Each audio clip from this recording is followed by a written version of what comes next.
الحمد لله نحمده ونصلي على رسوله الكريم أما بعد فأعوذ بالله من الشيطان الرجيم بسم الله الرحمن الرحيم يا أيها الذين آمنوا ادخلوا في السلم كافة ولا تتبعوا خطوات الشيطان إنه لكم عدو مبين. مختصر بات کروں گا آپ کی خدمت میں جب بات شروع کرتا ہوں تو مجھے ہٹانے کے لیے پولیس بلوانی پڑتی ہے، پھر اتنی لمبی بات کرتا ہوں. تو حضرت نے مجھے پہلے ہی تنبیہ کر دی کہ خود بھی ارادہ ہے انشاءاللہ زیادہ لمبی بات نہیں کروں گا، ویسے بھی کھانے کا انتظار ہے.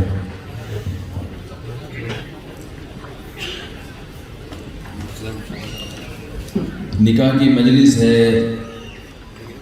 اسی حوالے سے چند باتیں آپ کی خدمت میں پیش کروں گا. اللہ تعالیٰ سب کو عمل کی توفیق عطا فرمائے. اسلام کی سب سے بڑی خوبی یہ ہے کہ اسلام میں ہمیں ہر چیز میں رہنمائی ملتی ہے. تقریباً 15-20 سال پہلے میری کسی پادری سے بحث ہوئی اسلام کے بارے میں. چیٹنگ ہوتی تھی انٹرنیٹ پر. آسٹریلیا کا کوئی پادری تھا، عیسائی تھا. میں نے سوچا کہ میں اس کو کیسے تبلیغ کروں گا. بچوں کا آپ سامنے سے ہٹ جاؤ، میں بھی لوگوں کے چہروں کو دیکھ رہا ہوں کہ چہروں کو دیکھ کے بات آسانی سے ہوتی ہے. تو مجھے سمجھ میں نہیں آ رہا تھا کہ میں اس کو تبلیغ کیسے کروں، میں کہاں سے بات شروع کروں.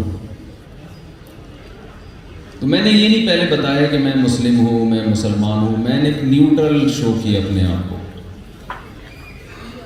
میں نے اس سے پوچھا کہ مجھے ایک بات بتاؤ کہ اگر کوئی شخص عیسائیت قبول کرنا چاہتا ہے اپنے مذہب کو چھوڑ کر، تو وہ یہ کام کیوں کرے؟ کیا ہے عیسائیت میں ایسی اٹریکشن کی چیز؟ کیا ہے ایسی خوبی؟ کیونکہ اس کے لیے قربانی دینی پڑتی ہے. جب آپ ایک مذہب چھوڑ کے دوسرے مذہب میں جاتے ہیں، آپ کا معاشی بائیکاٹ ہوتا ہے، رشتہ دار کٹ جاتے ہیں، تو کوئی ایسی چیز ہونا. چائنا میں لوگ دوسری شادی نہیں کرتے، آپ کو پتہ ہے. وہ کہتے ہیں جب دوسری بھی پہلی کی شکل کی ہوگی تو ہمیں کیا ضرورت کرنی ہے، وہ سب ایک شکل کی ہوتی ہیں. جھگڑے پھڑے تو ہوتے ہیں دوسری میں، تو بھائی وہ کہتے ہیں کچھ اور مل رہا ہو تو ہم کریں گے. تو چائنیز تو سارے ایک جیسے. تو میں نے کہا کہ میں یا کوئی بھی شخص اپنے مذہب کو کیوں چھوڑے، عیسائیت میں کیا ہے ایسا؟ تو اس نے کہا کہ عیسائیت میں یہ ہے کہ سچ بولو، دھوکہ نہ دو.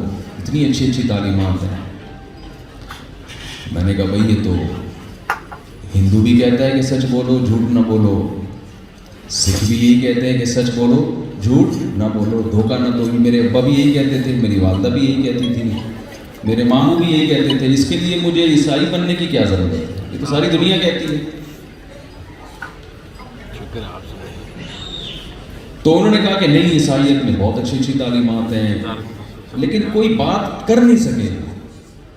مجھے کہنے لگے کہ آپ کیا پوچھنا چاہتے ہیں، ذرا اپنے سوال کو واضح کریں. میں نے کہا مجھے یہ بتائیں، آپ مر گئے تو آپ کے بیٹوں کا کتنا حصہ ہوگا وراثت میں؟ عیسائی لا کیا کہتے ہیں، قانون کیا کہتا ہے؟ وہ سمم بکمن خاموش. قانون جو کہتا ہے ان کو معلوم نہیں ہے، محفوظ ہی نہیں ہے. وہ مجھے آسٹریلیا کا لا بتانے لگے. میں نے کہا یہ آسٹریلیا ہے، یہ عیسائیت نہیں ہے جو آپ بتا رہے ہیں مجھے. آپ سب کی توجہ ہے نا میری طرف. میں نے کہا بھائی یہ تو آپ امریکہ کا قانون بتا رہے ہیں، آسٹریلیا کا قانون بتا رہے ہیں. عیسائیت کیا کہتی ہے؟ باپ مر جائے تو بیوہ کا کتنا حصہ ہے، اولاد کا کتنا حصہ ہے بھی یا نہیں بھی ہے، کس کو دیں گے وراثت؟ لا نہ بتائیں مجھے، عیسائیت کا قانون بتائیں. ان کے پاس اس کا کوئی جواب. آپ کو میرے ساتھ تھوڑا شریک ہونا پڑے گا. جب میں جملہ ادھورا چھوڑتا ہوں اس کو کمپلیٹ کر دیا کریں. میں اس سے سمجھوں گا کہ آپ جاگ رہے ہیں. تو ان کے پاس اس کا کوئی جواب نہیں. پھر وہ آگے عیسائیت کہتی ہے سچ بولو، جھوٹ نہ بولو. اس قسم کی میں نے کہا اچھا مجھے ایک بات بتائیں، عیسائیوں میں، ہندوؤں میں، سکھوں میں روحانی پیشوا ہوتے ہیں، آپ لوگوں کے ہاں مفتی کیوں نہیں ہوتے مسائل بتانے والے، قانون بتانے والے مفتی کیوں نہیں ہوتے؟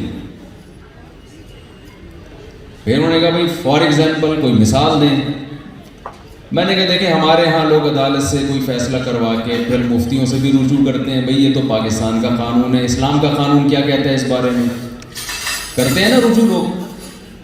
میں نے کہا ہمارے ہاں سودی بینکنگ ہے لیکن اسلامک بینکنگ بھی ایک الگ ہے، نکاح کے مسائل، طلاق کے مسائل، زکوٰۃ کے مسائل، عبادت کے مسائل، حج کے پوری کتابیں مدرسوں میں 8 سال پڑھائی جاتی ہیں، آپ کے ہاں کیا پڑھایا جاتا ہے؟ کسی بات کا کوئی جواب ان کے پاس نہیں تھا۔ میں نے ان سے کہا اچھا مجھے یہ بتائیں نکاح کا کیا طریقہ ہے، کیا ہوگا جس سے میاں بیوی کے رشتے میں بن جائیں گے؟ ہمارے یہاں تو کتاب النکاح ہے نا، النکاح ینعقد بالایجاب والقبول، ادھر سے ایجاب ہو ادھر سے قبول ہو، پھر 2 گواہ کا ہونا ضروری، لا نکاح الا بحضور شاہدین، 2 گواہوں کا ہونا ضروری، پھر قاضی صاحب خود گواہ بھی بن سکتے ہیں کہ نہیں سکتے، دولہا کا خود موجود ہونا ضروری ہے یا اس کا وکیل بھی کافی ہے، پوری بحثیں ہیں فقہ کی کتابوں میں۔ میں نے کہا آپ بتائیں عیسائیت کیا کہتی ہے؟ بھائی کسی کے پاس کوئی جواب نہیں ہے تو بول دیں نا آپ نہیں۔ میں نے کہا نکاح کے بندھن میں بندھ گئے، حالات ایسے ہو گئے، علیحدگی چاہتے ہیں، علیحدگی کا کیا طریقہ ہے؟ یہاں وہ ایک دم بولنے لگے، کہنے لگے عیسائیت میں علیحدگی کا یہ طریقہ ہے کہ علیحدہ ہونا ہی نہیں ہے، میاں بیوی نے زندگی بھر کبھی علیحدہ ہونا ہی نہیں ہے۔ میں نے کہا ہم بھی یہ چاہتے ہیں کبھی علیحدہ نہ ہو، لیکن بعض دفعہ انسان کے ساتھ دھوکہ ہو جاتا ہے۔ میں نے کہا آپ فرض کریں آپ نے اپنی بیٹی کی شادی کی کسی سے، داماد بہت معذرت کے ساتھ چرسی نکلا، ہیروئنچی نکلا، نشہ کرتا ہے، شراب پیتا ہے، بے تحاشا مارتا پیٹتا ہے، تو آپ چاہیں گے نا کہ یہ رشتہ ختم ہو؟ کہنے لگے میں نہیں چاہوں گا، اس لیے کہ عیسائیت یہ کہتی ہے کہ ڈیورس نہیں ہے، طلاق نہیں ہے۔ میں نے کہا بھائی آپ ابھی کیونکہ چرسی ہے نہیں نا آپ کا داماد، ہیروئنچی ہے نہیں، اس لیے بھی آپ نہیں چاہ رہے، ورنہ آپ بھی کورٹ جاؤ گے۔ تو میں نے کہا بھائی میں ایسے مذہب کو کیوں فالو کروں جس کے پاس قانون ہی نہیں ہے، نظام ہی نہیں ہے، لا ہی نہیں ہے؟ تو آپ اسلام کو فالو کیوں نہیں کرتے جس میں ایک ایک چیز کو ڈیفائن کیا گیا ہے، بیان کیا گیا ہے؟ دیکھیں رسول اللہ صلی اللہ علیہ وسلم اللہ کے سفیر بن کر آئے، سفیر جس کے پاس پیغام ہی نہ ہو وہ سفارت کے دعوے میں سچا ہو سکتا ہے؟ امریکہ سے کوئی شخص آیا، ہماری ایمبیسی گیا یا وزیر اعظم یا صدر سے ملنے کے لیے گیا اور کہنے لگا کہ مجھے امریکہ نے بھیجا ہے سفیر بنا کے، تو آپ کہیں گے نا کیا پیغام لے کر آئے ہو؟ وہ پینٹ میں ہاتھ ڈالتا ہے اور خالی لفافہ پکڑا دیتا ہے، کہہ رہے یہ پیغام لے کر آئے۔ تو آپ کہیں گے بھائی تو جھوٹا فراڈی کذاب ہو سکتا ہے، تو سفیر، پھر وہ یہ بول رہے ہیں نہیں ہو سکتا، کنٹینیو کریں نا اس کو، تو سفیر نہیں ہو سکتا اس لیے کہ تجھے ویسے چائے پینے کے لیے بھیج دیا کہ امریکہ نے، یہاں پہ پکوڑے کھانے کے لیے بھیج دیا، سموسے کھانے کے لیے بھیج دیا، کوئی پیغام تیرے پاس ہے ہی نہیں۔ جس کے پاس پیغام نہ ہو وہ سفیر نہیں ہو سکتا۔ نمبر 2، جس کے پاس پیغام ہو لیکن وہ پیغام خود اس سفیر کی سمجھ میں بھی نہ آ رہا ہو وہ بھی سفیر نہیں ہو سکتا۔ بعض مذاہب نے دعویٰ کیا کہ ہمارے پاس آسمانی علوم ہے، ہم خدا کے پیغام لے کر آئے ہیں، لیکن ان کے پاس سے جب وہ پیغام نکلا، ان کی جیب سے پرچی نکلی، اس پرچی میں جو تحریر تھی انسانی عقل اسے خدائی پیغام ماننے کے لیے تیار نہیں ہے۔ ہندوؤں کا بھی دعویٰ ہے کہ ہمیں جو حکم دیا وہ بھگوان نے دیا، خدا نے دیا ہے، لیکن وہ حکام کیا ہیں؟ وہ اپنے ہاتھوں سے بنائے ہوئے پتھروں کی عبادت کرنا۔ عقل کہتی ہے کہ جو بنانے والا ہے وہ بنے ہوئے پتھروں کی عبادت کا کبھی بھی حکم نہیں دے سکتا۔ ان کے پاس یا تو پیغام ہی نہیں ہے اسلام کے علاوہ کسی کے پاس، یا کسی کے پاس پیغام ہے مگر وہ فطرت کو اپیل نہیں کرتا۔ اس لیے رسول اللہ صلی اللہ علیہ وسلم کی نبوت ایک ایسی بدیہی چیز ہے کہ اللہ تعالیٰ نے آپ صلی اللہ علیہ وسلم کی نبوت کے مقابلے میں کسی جھوٹے سفیر کو پنپنے ہی نہیں دیا ہے. میں سمجھا پا رہا ہوں اپنی بات؟ کسی کو پنپ، یعنی آج اگر کوئی یہ تحقیق کرنا چاہتا ہے نا کہ نبی صلی اللہ علیہ وسلم اللہ کے سفیر ہیں یا کوئی اور ہے، اس کے لیے تحقیق مشکل کام نہیں. 4 آدمی آئے امریکہ کے سفیر ہونے کا دعویٰ کیا، آپ کو پتہ ہے ان میں سے ایک سفیر ہے. اب چاروں کے پاس سے اگر پیغام نکلے اور آپ امریکہ رابطہ بھی نہیں کر سکتے، ہم تو خدا سے ڈائریکٹ رابطہ نہیں کر سکتے نا کہ اللہ ان میں سچا کون ہے جھوٹا کون ہے. فرض کریں آپ امریکہ رابطہ بھی نہیں کر سکتے، لیکن تینوں کے پاس سے کچھ نکل ہی نہیں رہا ہے، تو آپ اسی کو مانو گے نا جو پیغام لے کر آئے ہیں. تو یہ بات تو ہم سب مانتے ہیں کہ اللہ نے رسول اللہ صلی اللہ علیہ وسلم اور اسلام اور قرآن کے مقابلے میں کسی آسمانی تعلیمات کو پنپنے نہیں دیا.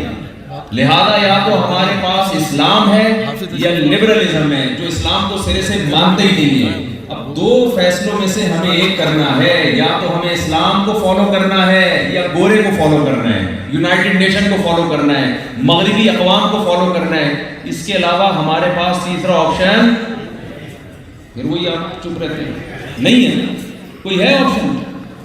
تبھی 2 طبقے وجود میں آ رہے ہیں، یا تو مذہب پہ چلنے والے یا مغرب کی اندھی تقلید کرنے والے. 2 ہی طبقے وجود میں آ رہے ہیں. تو اب آپ فیصلہ کریں کہ ہم ان میں سے ادھر ہیں یا ادھر ہیں.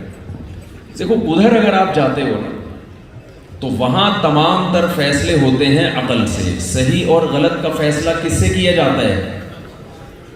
عقل سے کیا جاتا ہے. یونائٹڈ نیشن جب کوئی لا بناتی ہے تو قرآن میں دیکھ کے بناتی ہے. گورا جب کوئی قانون بناتا ہے تو قرآن میں دیکھ کے بناتا ہے، مذہب کو دیکھتا ہے. وہ کس سے فیصلہ کرتے ہیں؟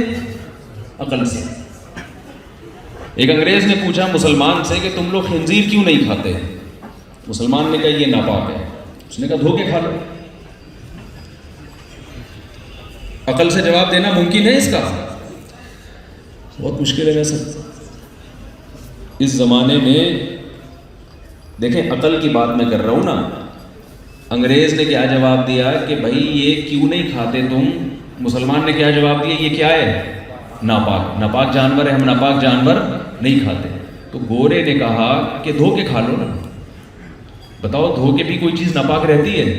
اب آپ عقل سے ثابت کر سکتے ہو کہ نہیں یہ ناپاک ہے؟ کوئی ہے دلیل آپ کے پاس عقل سے؟ نہیں ہے دلیل. تو انہوں نے کس چیز کو بنیاد بنایا؟ عقل کو. عقل ہر چیز میں رہنمائی کر نہیں سکتی. عقل کی صلاحیت اللہ نے محدود رکھی ہے. یہی وجہ ہے کہ گورے کی اس دلیل نہ کہ اس کے ناپاک ہونے کی ہمارے پاس کوئی سائنسدان کہتا ہے کہ خنزیر ناپاک ہے؟ بتائیں. گورا کہتے ہیں جب اس کی کوئی دلیل نہیں تو چائنا والے اس سے 2 ہاتھ آگے چلے گئے. انہوں نے کہا پھر کتے کے ناپاک ہونے کی کوئی دلیل نہیں ہے، چھپکلی کے ناپاک ہونے کی بھی کوئی دلیل نہیں ہے. وہ کتے بلی بھی کھانا شروع کر دی انہوں نے، جسے دیکھ کے انگریز کو بھی گھن آتی ہے. تو کوئی دلیل نہیں ہے ان کے پاس. تو اگر آپ عقل کو بنیاد، ہمارے دوست گئے چائنا، ان کی کہیں کسی نے دعوت کر دی چائنیز نے. ان کا خیال یہ تھا میں مسلمان ہوں تو میرا خیال کر کے حلال کھلائیں گے. کہتے ہیں وہ پورا روسٹ بکرا میرے سامنے لا کے رکھ دیا. تو کہہ رہے میں نے جب بکرے کا بغور مطالعہ کرنا شروع کیا سر سے نا، مجھے تھوڑا بکرا فیل نہیں ہو رہا تھا. تو میں جب اس کی دم تک اس کی اسٹڈی کرتے کرتے پہنچا تو چھوٹی سی کرف دم تھی اس کی. تو پتہ چلا کہ بکرا نہیں ہے بلکہ کیا ہے؟ کتا ہے. کتنی گھنائی ہوگی. عقل، انسانی عقل یہ فیصلہ نہیں کر سکتی کیا چیز انسان کے کھانے کی ہے اور کیا کھانے کی نہیں ہے. انسانی عقل اللہ نے اس کو صلاحیتیں محدود دی ہیں. انہوں نے عقل کا استعمال کیا جس کا نتیجہ کیا نکل رہا ہے؟ نکاح اور زنا میں فرق ختم کر دیا. اور عقل کا استعمال کا نتیجہ کیا نکلا ہے؟ بڑھاپے میں والدین کہاں ہوتے ہیں؟ اولڈ ہاؤس میں. میرے پاس ایک ایتھیسٹ آیا، ملحد. مجھے کہنے لگا کہ اسلام نے جو بیٹھ کے پانی پینے کو سنت قرار دیا ہے، میڈیکل سائنس اس لاجک کو نہیں مانتی۔ میں سمجھا پا رہا ہوں اپنی بات؟ اس نے کہا یہ میری اسلام کا یہ جو حکم ہے نا، یہ کھوپڑی میں نہیں آتا، یہ فضول سا حکم دے دیا۔ میڈیکلی تو کوئی نقصان نہیں ہے، کھڑے ہو کے پانی پیو یا بیٹھ کے پانی پیو، کھڑے ہو کر کھانا کھاؤ یا بیٹھ کے کھانا کھاؤ، تو یہ کیوں فضول سی بات کا اسلام نے معاذ اللہ حکم دیا؟ میں نے کہا مجھے ایک بات بتائیں۔ کچھ میرے ساتھ وہ کمرے میں بیٹھے ہوئے تھے، میں نے کہا میڈیکل سائنس کیا کہتی ہے یہ لباس پہن کے بیٹھنا، اگر آپ بغیر کپڑوں کے بیٹھتے تو کوئی صحت کو کوئی نقصان ہوتا آپ کی؟ کوئی نقصان ہے؟ اگر ٹیمپریچر بھی صحیح ہے، یا تو سردی لگ رہی ہے نا بے لباس ہونے سے، تو میڈیکل سائنس کیا کہتی ہے کہ اگر آپ یہ قمیض اتار کے بیٹھیں گے میرے سامنے تو کیا کوئی ڈاکٹر کہتا ہے کہ اس کا آپ کے گردوں کو، پھیپھڑوں کو یا کوئی کورونا کے اٹیک کا زیادہ خطرہ ہو جائے گا؟ کوئی کہتا ہے یہ؟ کہہ رہے نہیں۔ تو میں نے کہا پھر کیوں پہن کے بیٹھے ہوئے؟ میں نے کہا آپ کے دماغ پہ میڈیکل سائنس مسلط ہو چکی ہے، جہاں میڈیکل سائنس کو نہیں داخل کرنا چاہیے وہاں بھی آپ نے کیا داخل کیا ہوا ہے؟ میڈیکل۔ میں نے کہا اس کا تعلق میڈیکل سائنس سے نہیں ہے، اس کا تعلق تہذیب سے ہے۔ تہذیب کی بات مذہب کرے گا، آپ کی عقل آپ کو تہذیب نہیں سکھا سکتی۔ صدیوں بیٹھ کر آپ بحث کرتے رہیں، تہذیب کی ڈیفینیشن نہیں بتا سکتی انسانی عقل۔ تو میں جلدی سے بات کو سمیٹ کے ختم کرتا ہوں۔ جو اصل میں عرض کرنا چاہ رہا تھا کہ دیکھیں بھائی، یا تو ہم پورے انگریز بن جائیں یا ہم پورے کیا بن جائیں، یعنی ایک طرف ہو جائیں نا۔ اگر ہم مانتے ہیں کہ محمد صلی اللہ علیہ وسلم اللہ کے سفیر ہیں اور آپ جو کتاب لے کر آئے وہ اللہ کی کتاب ہے، اگر ہم یہ بات مانتے ہیں تو اللہ سے اچھی کسی کی بات ہو سکتی ہے کیا؟ اللہ سے اچھے قانون سازی کوئی کر سکتا ہے؟ اور اب تو یہ نظر بھی آ رہا ہے، اب تو نظر بھی آ رہی ہے۔ ایک صاحب آئے میرے پاس، کہنے لگے میرا بچہ میڈیکل سائنس میں پڑھ رہا ہے لیکن مجھ سے تمیز سے بات نہیں، میڈیکل کالج میں پڑھ رہا ہے لیکن مجھ سے تمیز سے بات نہیں کرتا۔ میں نے اس سے کہا میڈیکل کالج میں جتنی کتابیں پڑھائی جاتی ہیں ان کتابوں میں کسی کتاب میں بھی تمیز نام کا کوئی چیپٹر نہیں ہے۔ تو جو چیپٹر وہ پڑھ نہیں رہا ہے آپ اس سے توقع کیسے رکھیں گے کہ وہ آپ سے وہ معاملات کرے گا؟ تمیز یہ موضوع مذہب کا ہے، مذہب بتائے گا کہ باپ کے سامنے اف کرنے کا کیا گناہ، ماں کے سامنے اف کرنے کا کیا گناہ۔ وَلَا تَقُلْ لَهُمَا اُفٍّ، والدین کے سامنے اف مت کرو۔ وَاخْفِضْ لَهُمَا جَنَاحَ الذُّلِّ مِنَ الرَّحْمَةِ، ذلت سے اپنے بازوؤں کو ان کے سامنے جھکا کے رکھو۔ وَقُلْ رَبِّ ارْحَمْهُمَا كَمَا رَبَّيَانِي صَغِيرًا، والدین کے لیے دعا کا معمول بناؤ کہ اے اللہ ان پر ایسے رحم کر جیسے انہوں نے بچپن میں میری تربیت کی۔ یہ انگریز کا ٹاپک، یونائٹڈ نیشن کا ٹاپک نہیں ہے، یہ میڈیکل سائنس یا انجینئرنگ کا ٹاپک نہیں ہے۔ یہ کس کا ٹاپک ہے؟ یہ مذہب کا ٹاپک ہے جو آپ کو انسان بناتا ہے۔ تو اگر آپ اپنی زندگی سے مذہب نکال دو گے، آپ اچھے تاجر بن جاؤ گے، اچھے انسان نہیں بن سکتے۔ آپ اچھے ڈاکٹر بن جائیں گے، آپ اچھے انسان نہیں بن سکتے۔ ہمارے نبی صلی اللہ علیہ وسلم کو اللہ نے انسانوں کو اچھا انسان بنانے کے لیے بھیجا ہے، اچھا تاجر بنانے کے لیے نہیں بھیجا۔ اچھے سے میری مراد یہ کہ پیسے والا تاجر۔ تو اب ہم ایک طرف ہو جائیں، یا ادھر یا ادھر۔ اب میں آپ کو چونکہ نکاح کی محفل ہے جلدی سے چند پوائنٹ بتاتا ہوں کہ مغربی تعلیم نکاح کے بارے میں کیا ہے اور اسلامی تعلیم نکاح کے بارے میں کیا ہے۔ نمبر لگا کے بتاتا ہوں، تو آپ فیصلہ کر لیں، یا تو پورے ادھر ہو جائیں یا پورے کیا ہو جائیں، ادھر۔ بیچ کا درست، بیچ کا کہیں ٹھیک ہوتا ہے؟ کیا خیال ہے بھائی؟ یا تو ادھر ہو جائے یا کیا ہو جائے، ادھر ہو جائے۔ تو ہمارا جو کلچر ہے یہ سمجھ میں نہیں آتا کہ ہم مسلم ہیں یا ہم گورے کو فالو کر رہے ہیں۔ اگر اللہ کی باتیں درست ہیں تو پھر پوری درست ہوں گی نا، یہ آدھی درست ہوں گی۔ تو میں جلدی اپنی بات کو کمپلیٹ کرتا ہوں، مکمل کرتا ہوں۔ اسلام نے سب سے پہلی بات یہ کہ اسلام نے عورت کی طرف پہنچنے کا نکاح کے علاوہ تمام دروازے بند کر دیے۔ الا علی ازواجہم او ما ملکت ایمانہم فانہم غیر ملومین فمن ابتغى وراء ذلك فاولئک هم العادون۔ اللہ فرماتے ہیں زوجہ کے علاوہ کوئی بھی اپنی شہوت پوری کرنے کا کوئی راستہ اختیار کرے گا، یہ لوگ اللہ کی حدود کو توڑنے والے ہیں۔ گورے کے ہاں گرل فرینڈ بھی ہے، منگیترے بھی ہیں۔ کل میرے پاس ایک صاحب آئے، 2 سال سے منگنی ہوئی ہے، فون پہ باتیں کرتا ہوں منگیتر سے۔ میں نے کہا بھائی یا تو نکاح کرو یا اس سے تعلق ختم کر دو۔ تو آج سے فیصلہ کریں کہ آپ نے عورت کی طرف پہنچنے کے لیے نکاح کے علاوہ جتنے راستے ہیں ان تمام راستوں کو بند کر دیں۔ یہ عزم کرتے ہیں کہ نہیں کرتے؟ اپنے لیے بھی اور اپنے اولادوں کے لیے بھی۔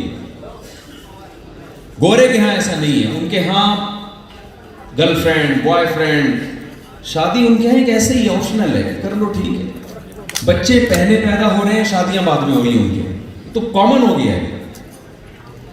میری بچے جو ہے نا ابا اماں کی شادی میں کرسیاں لگا رہے ہوتے ہیں، وہاں بچے کیا کر رہے ہوتے ہیں، ابا اماں کی شادی اس میں تمبو لگا رہے ہوتے ہیں۔ یہ حالات ہو گئے۔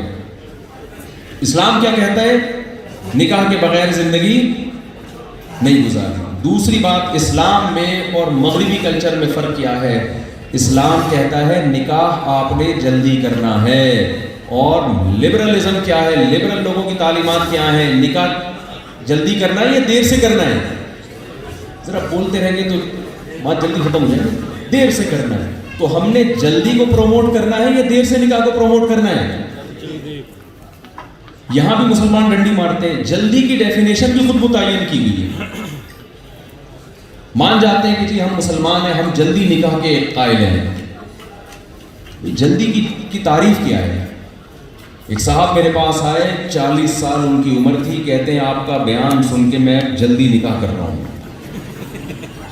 میں نے کہا تھوڑا اور ٹھہر جاتے ہیں آپ، اتنی اسپیڈ دکھانے کی کیا ضرورت تھی آپ؟ تھوڑا سا ہمیں بخاری مسلم کی حدیث ملتی ہے، رسول اللہ صلی اللہ علیہ وسلم نے فرمایا یا معشر الشباب من استطاع منکم الباءۃ فلیتزوج۔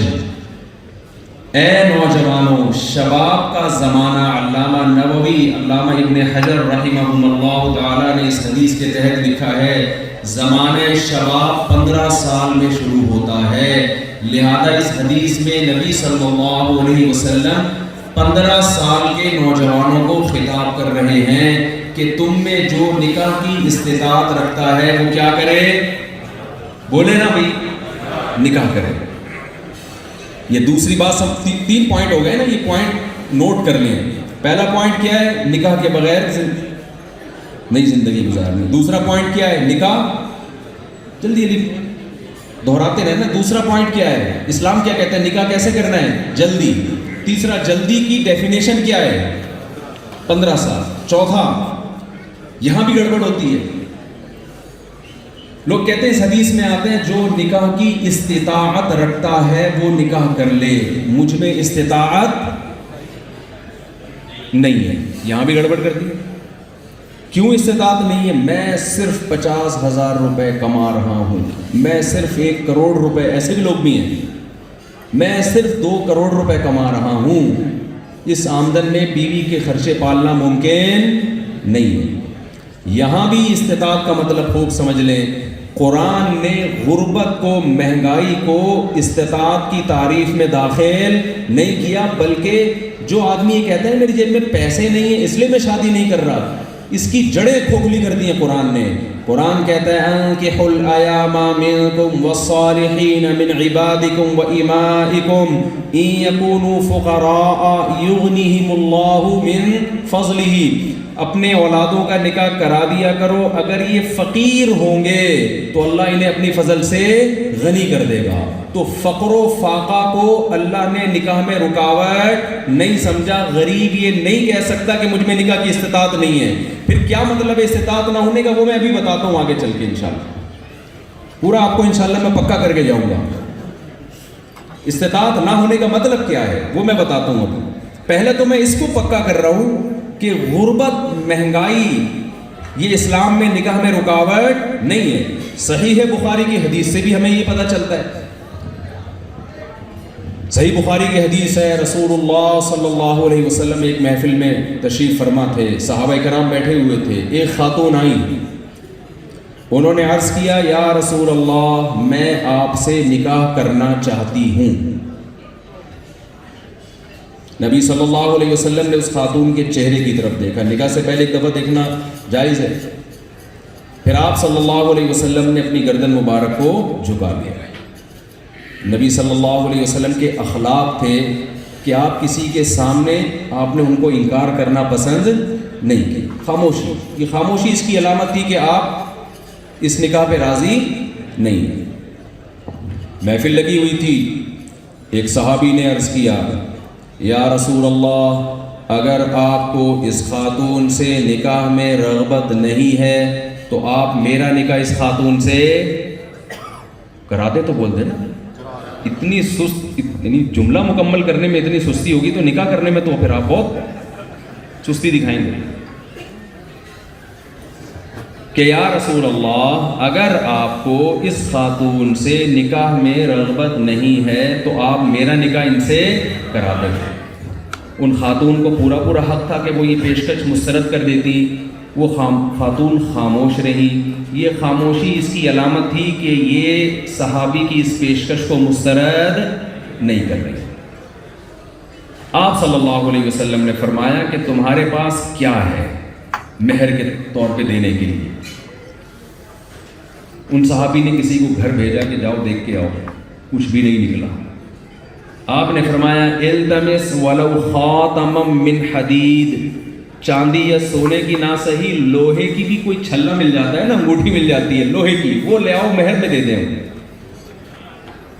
ان صحابی نے عرض کیا واللہ لا املک الا ازاری، اللہ کی قسم یا رسول اللہ اس تہبند کے علاوہ، دھوتی کے علاوہ کسی چیز کا مالک نہیں ہوں۔ قمیض بھی نہیں تھی۔ مجھے بتاؤ ہم اور آپ اگر وہاں بیٹھے ہوئے ہوتے، میرے پاس کوئی بندہ آتا کہ میرے اس خاتون سے نکاح کرا دیں، میں کہتا تیرے پاس ہے کیا؟ تو کچھ بھی نہیں ہے، نکل یہاں سے، میرا ٹائم ضائع کرنے کے لیے آیا ہے۔ یہی کہتے ہیں نا ہم کہتے ہیں دکان پکوڑوں کی، اور باتیں کیا کر رہے ہیں؟ کروڑوں کی۔ تو یہ کس بے وقوف نے بھیجا میرے پاس شادی کرانے کے لیے؟ یہ حق تھا عورت کو کہ وہ اعتراض کرے کہ میں ایسے غریب کے ساتھ گزارا نہیں کر سکتا، اس کو حق ہے یہ، لیکن وہ خاموش ہیں۔ اس کا مطلب جب وہ راضی ہیں تو کسی تیسرے کو اعتراض کرنے کی اجازت نہیں ہے۔ نبی صلی اللہ علیہ وسلم دیکھ رہے ہیں کہ یہ بتا رہے ہیں کہ میرے پاس ایک تہبند کے علاوہ کچھ بھی نہیں ہے، اور ان کے اس بیان کے باوجود وہ خاتون اس رشتے سے انکار نہیں کر رہی۔ اس کا مطلب ان صحابی میں اس خاتون سے رشتے کی نکاح کی طاقت نہیں ہے یا ہے؟ استطاعت ہے، لہذا یہ اس فہرست میں داخل نہیں ہے کہ جن کے بارے میں آتا ہے جس میں نکاح کی استطاعت نہیں ہے وہ صبر کرے۔ نا نا نا نا، ان میں استطاعت ہے۔ اس لیے علماء نے لکھا ہے کہ جس غریب کو کوئی رشتہ مل گیا اور کوئی ایسی لڑکی مل گئی جو اس کی غربت کے باوجود اس کے ساتھ رہنے کے لیے تیار ہو، تو پھر یہ ان لوگوں کی فہرست میں داخل نہیں ہے جو یہ کہیں گے ہم میں نکاح کی استطاعت نہیں ہے۔ آج جو لوگ کہتے ہیں نا نکاح کی استطاعت نہیں ہے، ان کو رشتے مل رہے ہیں لیکن اپنے اسٹینڈرڈ کا نہیں مل رہا۔ کہتے ہیں ہم اتنے پیسے ہیں تو ہمیں اس سے اوپر کا چاہیے، اس پہ وہ کہہ رہے ہیں ہمیں استطاعت نہیں ہے۔ تو اسلام آپ کے اس استطاعت اور قدرت نہ ہونے کے دعوے کو تسلیم نہیں کرتا۔ میں سمجھا پا رہا ہوں اپنی حضرت؟ تھوڑا ٹائم ہے، مکمل کرتے ہیں اس کو، جب وقت ہو گیا ہے۔ اچھا ہال بند کرنے کا وقت ہو رہا ہے، تو بس مکمل کرتا ہوں میں جلدی سے۔ تو اب مجھے یہ بات، کتنے پوائنٹ ہو گئے؟ 4 پوائنٹ ہو گئے۔ اب پوائنٹ تو بہت سارے ہیں، کھانا نکل جائے گا، ہال بند ہو جائے گا، تو میرا خیال ہے لائن پہ رہیے، پھر دوبارہ انشاءاللہ خلاصہ یہی نکلا کہ بھائی آپ فیصلہ کریں کہ یا تو ادھر ہو جائیں یا ادھر ہو جائیں۔ اچھا یہاں ایک اہم بات یہ بھی ہے کہ نبی نے ان صحابی سے یہ نہیں کہا کہ تم نے استخارہ نکالا کہ نہیں نکالا، یہ بس اہم پوائنٹ کی بات، کیونکہ آج بہت سارے رشتے استخاروں کی بھیٹ چڑھا دیے جاتے ہیں۔ ایک تو شادیاں ویسے ہی نہیں ہو رہی ہیں، اوپر سے کہیں بات طے ہوئی اور پھر استخارہ نکال کے نیلا آ رہا ہے، پیلا آ رہا ہے، کالا آ گیا، فلاں سے نکلوایا، لڑکی والوں کا استخارہ الگ نکل رہا ہے، لڑکے والوں کا استخارہ تو محض ایک دعا ہے۔ ان اللہم ان کنت تعلم ان هذا الامر خیر لی فی دینی و معاشی و عاقبت امری فقدرہ لی. اللہ اگر بہتر ہے تو مقدر کر دے. یہ نہیں ہے کہ اللہ اگر بہتر ہے تو مجھے کوئی گرین سگنل دکھا دے, یا بہتر نہیں ہے تو کوئی ریڈ دکھا, ایسا کچھ نہیں ہے. اور دوسری حدیث بھی تو ہے کہ جب کوئی ایسا شخص نکاح کا پیغام بھیجے جس کے دین اور اخلاق سے تم مطمئن ہو فزوجوہ, پھر وہاں استخارے کا نہیں ہے. تو نہ نبی نے ان صحابیہ کو یہ فرمایا کہ جاؤ 6 مہینے استخارہ نکالو. ہمارے ہاں بات طے ہونے سے پہلے استخارے, پھر بات طے ہو گئی تو 6 مہینے استخارے. لڑکی والوں کا الگ آیا, لڑکے والوں کا الگ آیا, استخارے ٹکرا رہے ہیں آپس میں. عجیب ایک ہوا بنا لی ایک چیز کی. تو استخارے کی اہمیت کا انکار مقصد نہیں ہے, لیکن استخارہ اسی طریقے سے ہوگا جس طرح رسول اللہ صلی اللہ علیہ وسلم نے بتایا. تو نکاح کو آسان بنائے تاکہ معاشرے میں برائی ختم ہو, اور جتنا آسان ہوگا اور جتنا اس کی دل کے اندر اہمیت ہوگی اتنا ہی معاشرے سے برائی ختم ہوگی. بچیاں گھروں میں بیٹھی بوڑھی ہو رہی ہیں, ان کو سہارا ملے گا. اللہ تعالی ہمیں سمجھنے کی عمل کی توفیق عطا فرمائے. جزاکم اللہ.